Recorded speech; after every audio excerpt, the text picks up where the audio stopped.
Hello friends, आज की इस वीडियो में हम डिस्कस करेंगे फिजियोक्रेसी का पार्ट 2। जिसके पहले वाले पार्ट में हमने डिस्कस किया था फिजियोक्रेसी एग्जैक्टली है क्या, उसके इंट्रोडक्शन हमने देखे। बाद में हमने देखा फ्रैंकोइस क्विज़नी किस तरह से उन्होंने फिजियोक्रेसी को एक अंजाम देने की कोशिश की है और किस तरह से उन्होंने फिजियोक्रेसी को यहाँ पे डेवलप किया था। फिर हमने उसके बाद फिजियोक्रेसी के डेफिनेशन देखे, उसके अजम्पशन देखे कि अजम्पशन में क्या क्या किस तरह से यहाँ पे फिजियोक्रेसी इम्पोर्टेंट पॉइंट को लेके चलती है। उसके बाद हमने 3 इम्पोर्टेंट आइडियाज़ ऑफ द फिजियोक्रेसी को देखे, जिसमें हमने 2 आइडियाज़ को यहाँ पे डिस्कस किया, जहाँ पे फर्स्ट नेचर ऑर्डर और second primacy of the agriculture sector. हम थर्ड पॉइंट जो यहाँ पे क्विज़नी का इकोनॉमिक टेबल, जिसे सर्कुलेशन ऑफ द वेल्थ भी कहा जाता है, इसको हम आज की वीडियो में डिस्कस करेंगे और उसके साथ क्रिटिसिज्म भी यहाँ पे हम देखेंगे किस तरह से फिजियोक्रेसी में लिए गए हैं और किस तरह से उसको क्रिएट करते हुए ये फिजियोक्रेसी कितनी इम्पोर्टेंट यहाँ पे रोल निभाएगी, ये भी हम आज की इस वीडियो में देखेंगे। इस तरह से हमारा जो थर्ड यहाँ पे जो पॉइंट है ये है डॉक्टर क्विज़नीज इकोनॉमिक टेबल, या हम उसे the circulation of the wealth भी कहा जाता है। इस तरह से यहाँ पे डॉक्टर क्विज़नी ने यहाँ पे जो division of the society into 3 classes में यहाँ पे डिवाइड किए हैं। यहाँ पे फर्स्ट यहाँ पे productive classes, second landlord classes और थर्ड नॉन प्रोडक्टिव क्लास को यहाँ पे माना गया है। तो इसी तरह से इस कॉन्सेप्ट में हम देखेंगे कि जब यहाँ पे प्रोडक्शन यहाँ पे पूरी तरीके से लेने की जो कैपेसिटी है ये और सिर्फ एग्रीकल्चर सेक्टर में है, और क्विज़नी ने इसको ही इकोनॉमिक टेबल माना गया है। और उन्होंने जिस तरह से हमारे इंसान के शरीर में जिस तरह से यहाँ पे ब्लड सर्कुलेशन पूरी तरीके से एक जगह से जाके दूसरी घूम के फिर वही जगह आती है, उसी तरह से यहाँ पे उसका सेम डेमो यहाँ पे इकोनॉमिक में भी दिया गया है, जहाँ पे सर्कुलेशन ऑफ द वेल्थ जिस तरह से फार्मर के पास से यहाँ पे वेल्थ क्रिएट होती है और उस तरह से फिर उसके पास वही इनकम आके उसके पास ही आती है। इन दोनों का कनेक्शन यहाँ पे उन्होंने क्विज़नी ने इकोनॉमिक टेबल ऑफ, या हम कहें the circulation of the wealth में दिया गया है। इस कॉन्सेप्ट को 1758 में यहाँ पे इस टेबल को किंग लुई जो 15 थे उनके सामने यहाँ पे क्विज़नी ने यहाँ पे प्रेजेंट किया था। तो इससे ही हम कह सकते हैं कि जो फ्लो ऑफ वेल्थ है ये जितने भी डिफरेंट क्लासेस है ये सभी जगह पे घूम के फिर फाइनली यहाँ पे जिस जगह से यहाँ पे वो निकला था वही जगह जो फार्मर थे उनके पास आने में यहाँ पे आते ही है। इसी ही उन्होंने सर्कुलेशन ऑफ द वेल्थ कहा है। मेरा व्यू जो उनके बाद क्विज़नी के बाद जो इम्पोर्टेंट यहाँ पे फिलोसोफर या इकोनॉमिस्ट थे उनका मानना है कि वर्ल्ड में जितनी भी डिस्कवरी हुई है उनमें ग्रेटेस्ट 3 यहाँ पे डिस्कवरी को मानते हैं। उसमें फर्स्ट है art of writing, second money और थर्ड क्विज़नीज इकोनॉमिक टेबल। इन तीनों को यहाँ पे ग्रेटेस्ट डिस्कवरी यहाँ पे मेरा व्यू मानते हैं। तो उनमें से एक क्विज़नी का इकोनॉमिक टेबल उन्होंने कहा है। क्विज़नी ने यहाँ पे अपने इस कॉन्सेप्ट को सर्कुलेशन ऑफ द वेल्थ को यहाँ पे एक्सप्लेन करने के साथ साथ जिस तरह से उन्होंने एक्सप्लेन किया है, उन्होंने रिलेट किया है ह्यूमन ब्लड जिस तरह से वर्किंग करता है ह्यूमन बॉडी में, और उसी तरह से ह्यूमन की बॉडी की सिस्टम और उनकी कैपेसिटी वर्क यहाँ पे बिल्ड होने में हेल्प होती है। उसी तरीके से यहाँ पे जो नेशनल वेल्थ है ये भी सर्कुलेशन करता है सोसाइटी में जाके, फिर वहाँ पे जाके फिर फार्मर के पास आता हुआ ये वेल्थ यहाँ पे क्विज़नी बताते हैं। तो ह्यूमन बॉडी का जो ब्लड सर्कुलेशन है ये एक जगह से जाके दूसरी जगह पे किस तरह से घूम के फिर पहले वाले कंडीशन में आता है, उसी तरह से यहाँ पे ये जो सिस्टम है सर्कुलेशन वेल्थ का वो भी उसी तरह से फार्मर से जाके फिर लैंडलॉर्ड, फिर नॉन प्रोडक्टिव क्लास, इनके पास जाके फिर प्रोडक्टिव क्लास जो फार्मर है उनके पास आने की कोशिश यहाँ पे हमें दिखाई देती है, जो क्विज़नी के पॉइंट ऑफ व्यू से हम देखते हैं। तो इसी तरह से वेल्थ यहाँ पे जिस तरह से एग्रीकल्चर सेक्टर से निकलता है सर्कुलेशन करेगा, फिर उसी तरह से एग्रीकल्चर सेक्टर जो फार्मर है उनके पास आने की यही कोशिश यहाँ पे क्विज़नी ने बताया है।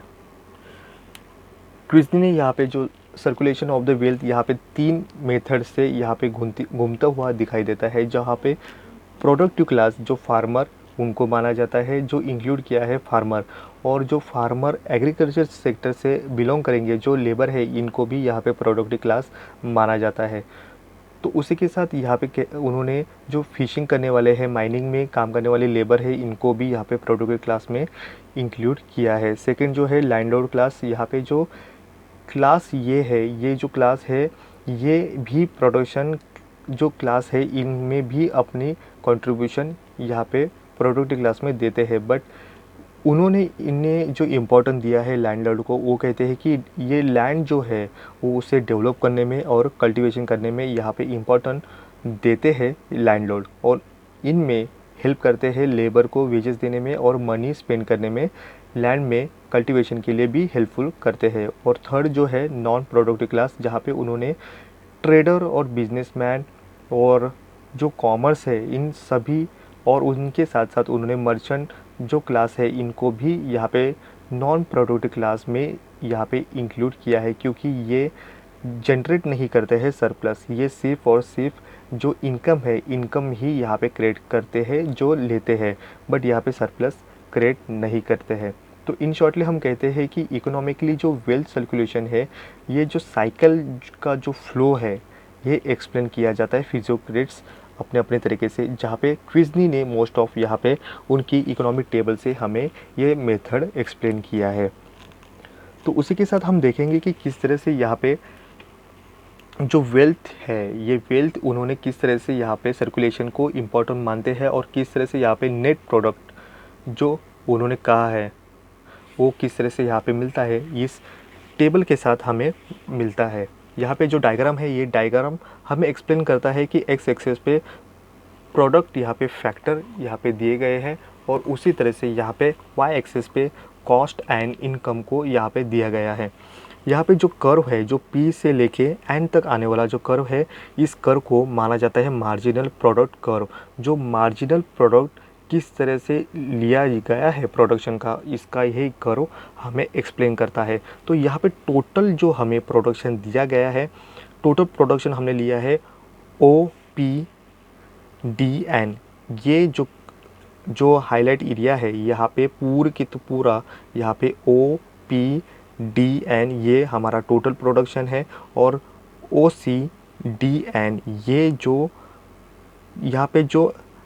एंगल है, ये एंगल ही, या हम कहें ये जो एरिया है इतना हमारा कॉस्ट हुआ है। और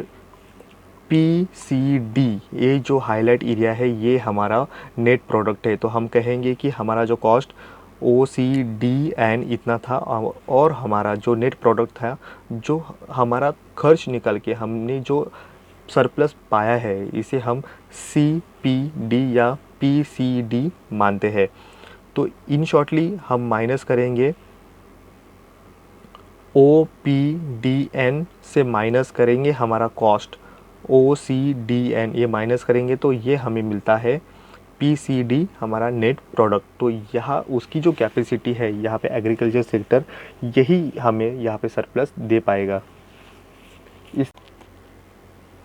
तो इस तरह से हम इस टेबल के साथ जो क्विज़ ने दिया हुआ इकोनॉमिक टेबल है किस तरह से यहाँ पे वर्क करता है, और ये जो नेशन वेल्थ सर्कुलेशन प्रोसेस किस तरह से करता है, और किस तरह से यहाँ पे डिस्ट्रीब्यूशन सिस्टम भी वर्क करता है, इस टेबल के साथ हम देखेंगे। तो यहाँ पे क्यूजनी ने एग्रीकल्चर सेक्टर को जो प्रोडक्शन देने की जो कैपेसिटी है, ये किस तरह से यहाँ पे लैंडलॉर्ड और उसके साथ साथ नॉन प्रोडक्टिव क्लास किस तरह से इन्वॉल्व होते हैं, ये भी हमें इस टेबल के साथ दिखाई देते हैं। तो यहाँ पे जो डेडिकेशन है कल्टीवेशन के लिए लेबर और मनी को किस तरह से यहाँ पे होगा, ये हमें पता चलता है। तो यहाँ पे फार्मर को जो यहाँ पे प्रोडक्शन या फिर फर्स्ट स्टेजेस यहाँ पे हमें मिलता है, यहाँ पे स्टेजेस 1 2 3 4 स्टेजेस हमने लिए हैं प्रोडक्टिव क्लास, जो यहाँ पे फार्मर है, landlord second class, non productive class, यहाँ पे 3 क्लासेस को यहाँ पे किस तरह से यहाँ पे क्यूसनी ने लिया वो हमने मेंशन किए हैं। तो यहाँ पे फर्स्टली जब यहाँ पे प्रोडक्टिव क्लास यहाँ पे प्रोडक्शन लेता है, वो लेता है 5 करोड़ का। 5 करोड़ का यहाँ पे लेने के साथ साथ यहाँ पे हमें पता चलता है कि जो फर्स्ट स्टेजेस में हमने 5 करोड़ यहाँ पे प्रोडक्टिव क्लास को जो फार्मर यहाँ पे प्रोडक्शन लेते हैं, यहाँ से उसी समय लैंडलॉर्ड के पास कुछ भी नहीं है और ना ही नॉन प्रोडक्टिव क्लास के पास कोई भी इनकम है। तो यहाँ पे दोनों का भी यहाँ पे जो इनकम है या हम कहें कि जो डिस्ट्रीब्यूशन है 0 करोड़ में दिखाई देता है, क्योंकि प्रोडक्टिव क्लास ही यहाँ पे जनरेट करेंगी, तभी सेकेंड स्टेज से उनके पास इनकम जाना या डिस्ट्रीब्यूशन यहाँ पे दिया जाता है। तो यहाँ पे हम पता चलता है कि जिस तरह से फार्मर यहाँ पे जो प्रोडक्शन लेते हैं तो वो प्रोडक्शन 5 करोड़ का लिया और इनका डिस्ट्रीब्यूशन किस तरह से होगा, तो फार्मर यहाँ पे अपने पास 2 करोड़ यहाँ पे खुद के लिए खर्च के लिए रखेंगे, जहाँ पे ये सर्कुलेशन नहीं होगा, और बचे हुए 3 करोड़ यहाँ पे डिस्ट्रीब्यूट किए जाएंगे लैंडलॉर्ड और नॉन प्रोडक्टिव क्लास के पास, जहाँ पे 2 करोड़ यहाँ पे फार्मर लैंडलॉर्ड के को देगा, क्योंकि यहाँ पे उन्हें रेंट उनके बतौर देंगे और टैक्स भी देंगे। तो यहाँ पे 2 करोड़ यहाँ पे लैंडलॉर्ड के पास जाएगा और 1 करोड़ यहाँ पे नॉन प्रोडक्टिव क्लास जो यहाँ पे ट्रेड गुड्स को लेने के लिए उनके पास, उन्होंने जो ट्रेड गुड्स लिए हैं नॉन प्रोडक्टिव क्लास के, उनके लिए 1 करोड़, यहाँ पे 3 करोड़ यहाँ पे लैंडलॉर्ड और नॉन प्रोडक्टिव क्लास इनमें डिस्ट्रीब्यूट किए जाएंगे, जहाँ पे खुद के लिए फार्मर 2 करोड़ अपने खुद के लिए रखेंगे, जहाँ पे उनका फार्मर यहाँ पे जो एनिमल उनके पास है उनके सर्वाइव करने के लिए या उनकी जो सब्सिस्टेंस है ये जीने के लिए, सीड्स को लेने के लिए, इनके लिए ही अपने आप के लिए 2 करोड़ रखेंगे। तो यहाँ पे हमें पता चलता है कि ये जो 2 करोड़ है फार्मर के पास, ये सर्कुलेशन नहीं होंगे, सिर्फ और सिर्फ उनके पास होने वाले जो 3 करोड़ उन्होंने जो आगे 2 क्लास में डिस्ट्रीब्यूट किए हैं, तो 2 करोड़ यहाँ पे टैक्स के बतौर और रेंट के बतौर यहाँ पे लैंडलॉर्ड ने जितना खर्च किया है उनके लिए जाएंगे, और नॉन प्रोडक्टिव क्लास के पास 1 करोड़ जो प्रोडक्टिव क्लास ने यहाँ पे ट्रेड गुड्स को लेने के लिए यहाँ पे 1 करोड़ यहाँ पे नॉन प्रोडक्टिव क्लास के पास दिए हैं। तो बचे यहाँ पे 3 करोड़, जो यहाँ पे 3 करोड़ अभी आगे जाके किस तरह से आप डिस्ट्रीब्यूट होंगे, इस तरह से सेकेंड स्टेज में हमें पता चलता है कि यहाँ पे अभी प्रोडक्टिव क्लास जो यहाँ पे उसके पास 2 करोड़ है, लैंडलॉर्ड के पास भी यहाँ पे अभी 2 करोड़ है, और नॉन प्रोडक्टिव क्लास के पास यहाँ पे 1 करोड़ है। तो आगे जाके हमें अभी पता चलता है कि लैंडलॉर्ड अब किस तरह से अपने पास रहने वाले 2 करोड़ है इनका किस तरह से यहाँ पे आगे जाके डिस्ट्रीब्यूट करेगा। तो यहाँ पे लैंडलॉर्ड अपने पास का 1 करोड़ यहाँ पे प्रोडक्टिव क्लास को यहाँ पे खर्च करेगा, और 1 करोड़ यहाँ पे नॉन प्रोडक्टिव क्लास जो है उनके लिए यहाँ पे खर्च करेंगे। तो ये खर्च किस तरह से होंगे, तो इस तरह से यहाँ पे लैंडलॉर्ड यहाँ पे अपने पास के 1 करोड़ यहाँ पे प्रोडक्टिव क्लास को यहाँ पे खर्च करेंगे, क्योंकि ये लेंगे ग्रोसरी और ज़रूरतमंद चीज़ें यहाँ पे फार्मर से लेंगे। तो 1 करोड़ यहाँ पे उनका स्पेंड होता है। तो 1 करोड़ यहाँ पे जो नॉन प्रोडक्टिव क्लास है उनके पास से वो क्या लेंगे, क्लॉथ लेंगे, उसी के साथ क्लॉथ इंडस्ट्रियल मटेरियल यहाँ पे लेने के लिए यहाँ पे खर्च करेंगे। तो यहाँ पे लैंडलॉर्ड अपनी तरीके से यहाँ पे 2 करोड़ किस तरह से खर्च करते हैं, 1 करोड़ प्रोडक्टिव क्लास और 1 करोड़ नॉन प्रोडक्टिव क्लास के पास खर्च करेंगे। तो अभी ये नेक्स्ट स्टेज में हमें पता चलता है कि यहाँ पे जो अब आने वाला जो यहाँ पे स्टैंजा है, यह हम कहें कि 3 करोड़ अभी प्रोडक्टिव क्लास के पास हो गए, लैंडलॉर्ड के पास 0 करोड़ रह गए, और यहाँ पे नॉन प्रोडक्टिव क्लास है उनके पास 2 करोड़ हो गए। तो यहाँ पे टोटली 5 करोड़ यहाँ पे डिस्ट्रीब्यूट हुए हैं। तो यहाँ पे नॉन प्रोडक्टिव क्लास के पास 2 करोड़ अभी बचे हुए, वो किस तरह से यहाँ पे खर्च करेगा प्रोडक्टिव क्लास के साथ साथ। अब इस स्टेज में हमें पता चलता है कि नॉन प्रोडक्टिव क्लास यहाँ पे उनके पास जो 2 करोड़ है, ये 2 करोड़ में से 1 करोड़ वो दोनों भी जाने वाले हैं प्रोडक्टिव क्लास के पास। जो 1 करोड़ है वो उसके लिए जो ग्रॉसरी है ये लेने के लिए 1 करोड़ जाएंगे, और वही उसमें से 1 करोड़ वो रॉ मटेरियल खरीदने के लिए जो इंडस्ट्रियल सेक्टर में उसको लगने वाली ज़रूरत को पूरे करने के लिए खर्च करेंगे। तो इस तरह से नॉन प्रोडक्टिव क्लास के पास जो 2 करोड़ है वो दोनों भी करोड़ यहाँ पे प्रोडक्टिव क्लास के पास जाएंगे। तो यहाँ पे स्टेजेस 4 में हमें पता चलता है कि जिस तरह से डिस्ट्रीब्यूशन किए गए हैं प्रोडक्टिव क्लास के द्वारा यहाँ पे 5 करोड़, वही 5 करोड़ आगे जाके फिर वहाँ पे प्रोडक्टिव क्लास के पास 5 करोड़ वैसे ही आते हैं, जहाँ पे लैंडलॉर्ड के पास अभी 0 यहाँ पे करोड़ है, और नॉन प्रोडक्टिव क्लास के पास भी यहाँ पे 0 करोड़ है। जिस तरह से 4 यहाँ पे जो स्टेजेस है यही इक्वल होता है स्टेज 1 के साथ साथ। जिस तरह से उनकी फर्स्ट स्टेजेस में जो कंडीशन होगी वही कंडीशन यहाँ पे 4 स्टेजेस में यहाँ पे दिखाई देती है। तो इन शॉर्टली हमें पता चलता है कि यहाँ पे वेल्थ सर्कुलेशन ये जिस तरह से एग्रीकल्चर सेक्टर के पास से निकलता है, जो डिस्ट्रीब्यूट होता है लैंडलॉर्ड क्लास और नॉन प्रोडक्टिव क्लास, फिर वही कंडीशन वही यहाँ पे जो वेल्थ की डिस्ट्रीब्यूशन होती है, फिर वो जाके सर्कुलेशन में आगे जाके या फिर फार्मर के पास ही यहाँ पे आती हुई हमें दिखाई देती है। तो यहाँ पे बैक यहाँ पे कंडीशन में हमें पता चलता है कि फार्मर अपने जितने भी यहाँ पे डिस्ट्रीब्यूट हुए इनकम है, वही इनकम फिर अपने पास वहाँ पे मिलते हुए दिखाई देती है। तो इस तरह से हमें पता चलता है कि जो टेबल को यहाँ पे जो क्विज़नी ने दिया हुआ इकोनॉमिक टेबल है, इसे झिगझैग कर्व भी माना जाता है। इस तरह से हमारा लास्ट जो पॉइंट बनता है वो क्रिटिसिज्म बनता है कि इस तरह से यहाँ पे फिजियोक्रेसी पे यहाँ पे अदर इकोनॉमिक्स फिलोसोफर यहाँ पे क्रिटिस करते हुए हमें इस फिजियोक्रेसी डॉक्ट्रिन पे करते हुए क्रिटिस करते हुए हमें दिखाई देते हैं, जिसमें फर्स्ट यहाँ पे पॉइंट बनता है फिक्शनल आइडियाज़। यहाँ पे जिस तरह से यहाँ पे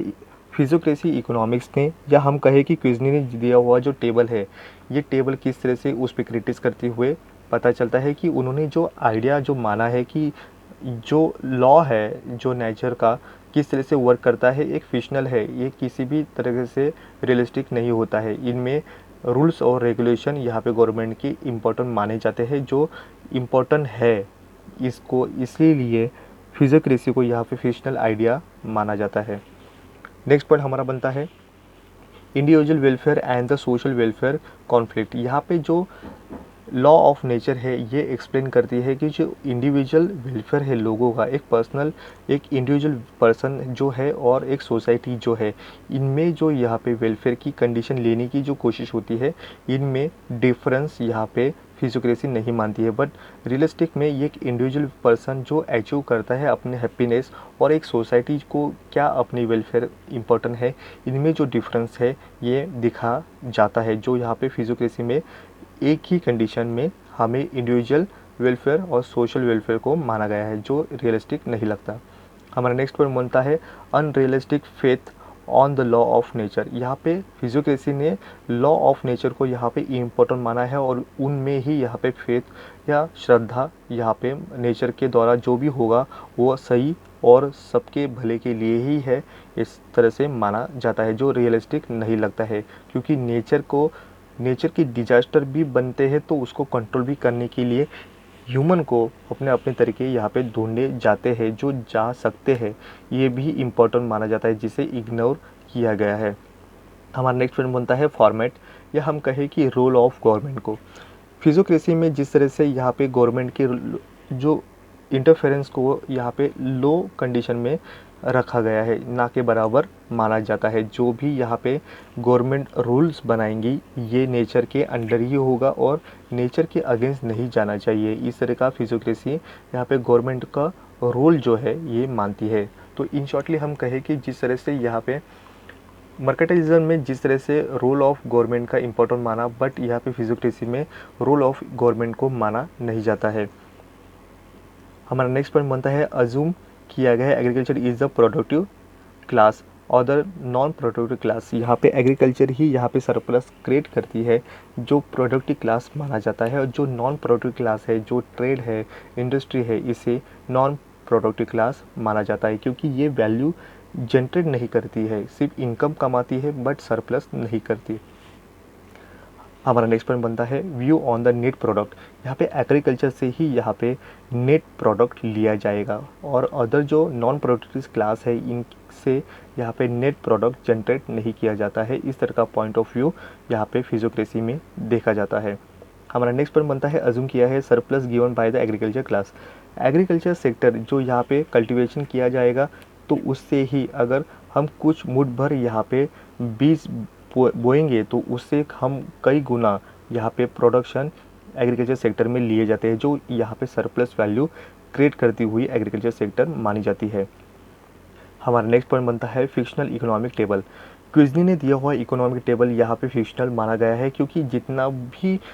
क्विज़नी ने ये इजीली बताया है, बट इतना इजीली ये नहीं हो सकता। जितनी भी सर्कुलेशन यहाँ पे वेल्थ की उन्होंने क्विज़नी ने दी है, वो इजीली इतनी भी कॉन्सेप्ट नहीं मानी जाती है। इनमें कई क्रिटिकल कंडीशन भी पाई जाती है, और ना ही इतने 3 ही यहाँ पे जो क्लास है इनमें डिवाइड होता है। अदर भी क्लास यहाँ पे इग्नोर ही किए गए हैं, इसलिए यहाँ पे अदर इकोनॉमिक्स यहाँ पे इसे फिक्शनल इकोनॉमिक टेबल मानते हैं। हमारा नेक्स्ट पॉइंट बनता है नेगलेक्ट द प्राइस चेंजेस। यहाँ पे जो प्रोडक्ट है उसके प्राइस यहाँ पे चेंज होंगे ये माना नहीं गया है। तो यहाँ पे ये कंडीशन में यहाँ पे कांस्टेंट प्राइस यहाँ पे गुड्स या कमोडिटी की मानी गई है, जो यहाँ पे निगलेक्ट किया गया है कि प्राइस भी चेंजेस हो सकते हैं। तो इकोनॉमी में भी चेंजेस आ सकते हैं, उस सोसाइटी में भी चेंजेस उस गुड्स को लेके हो सकते हैं। तो यहाँ पे एग्रीकल्चर सेक्टर में जितने भी प्रोडक्शन लेंगे उनकी अगर वैल्यू मार्केट के अंदर कम होती है तो ये भी सरप्लस नहीं क्रिएट कर पाएंगी। तो इसको यहाँ पे टोटली इग्नोर किया गया है। और हमारा लास्ट यहाँ पे पॉइंट जो बनता है वो है नेगलेक्ट द लेबर इम्पोर्टेंट। यहाँ पे लेबर जितने हैं उनको यहाँ पे इम्पोर्टेंट नहीं माना है। यहाँ पे सिर्फ और सिर्फ एग्रीकल्चर सेक्टर में जितने भी लेबर वर्क करेंगे उनको ही इम्पोर्टेंट मानते हैं, वही प्रोडक्टिव क्लास माने जाते हैं। बट यहाँ पे अदर सेक्टर में जो वर्क करते हैं, जहाँ पे यहाँ पे नॉन प्रोडक्टिव सेक्टर माने गए हैं, जहाँ पे ट्रेड है, इंडस्ट्री है, अदर सेक्टर में जो यहाँ पे लेबर है ये अगर वहाँ पे काम करते हैं, उस सेक्टर में अगर काम करेंगे तो ये लेबर यहाँ पे इम्पोर्टेंट नहीं माने जाते हैं। वो यहाँ पे अपनी वैल्यू जनरेट नहीं करते हैं, सरप्लस नहीं कर पाएंगे। तो यहाँ पे सीमित यहाँ पे जो लेबर की वैल्यू है ये हमें लिमिटेशन यहाँ पे आते हैं, जहाँ पे सिर्फ और सिर्फ एग्रीकल्चर सेक्टर, फिशिंग और माइनिंग में काम करने वाले लेबर को ही इम्पोर्टेंट माना गया है। बट अदर सेक्टर में भी वर्क करने वाले लेबर होते हैं, इसे टोटली यहाँ पे इग्नोर किए गए हैं। तो इस तरह से आज की इस वीडियो में बस इतना ही। Thank you.